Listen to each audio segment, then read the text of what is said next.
Full-time score, City nil, Arsenal nil. Ladies and gentlemen, as a Liverpool fan myself, I'm thrilled. I'm excited. A big implication for the title race. I mean, there's still a lot of football to be played. Don't get me wrong. There is still a lot of, games to be played. There's still a lot of moments to happen.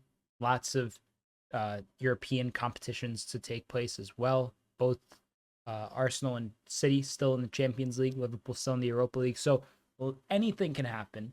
But as of right now, Liverpool are top of the Premier League on 67 points after 29 games played.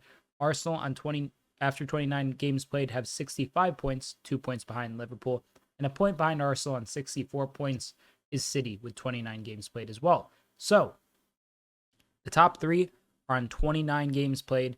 It looks like this top three is going to be a firm top three. I mean, you have Villa, who's 5 points behind with a game ahead of City. So amongst these top three, it's always kind of been who will win the title. It's now starting to kind of take shape. Liverpool at the top. I mean, the Brighton victory 2-1 against Brighton. 2 minutes in, Liverpool conceding a very good goal from Danny Welbeck. Tough strike for anybody to save.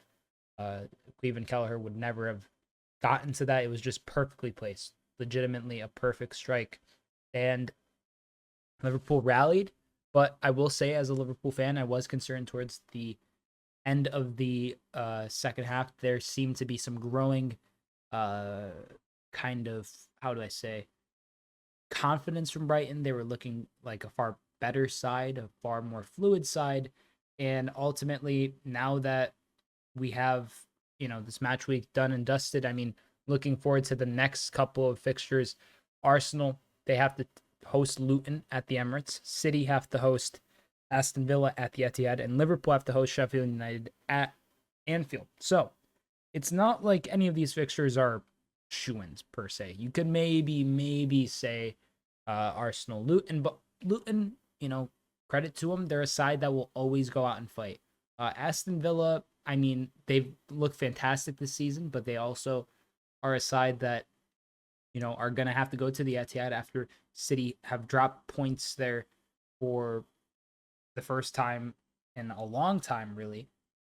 And also the first time that they haven't scored in like 50 plus games. So City's going to be looking to break the back of the net realistically. Arsenal, I mean, for them, this is, not the best, but not the worst. They defended really well today. They were compact. They didn't have too many clear cut chances, but they tried. There were moments. City, I think, were looking like the slightly better side. There was just like a lack of, I guess, a lack of fluidity between the midfield and the forward line. It just didn't ever really click for them today. They tried their best. De Bruyne seemed off the paces. Foden seemed off the paces a bit. Ultimately, it felt like there was a little bit of rust and cobweb still for both sides. Arsenal, though, they had a game plan. They stuck to it. They got a point. And, as far as run-ins go, I'd say Arsenal have the hardest run-in. And then after that, probably Liverpool. City's run-in, I think, is just slightly the easiest, if I'm not mistaken. I mean, it's not too easy. Liverpool, let's see theirs. I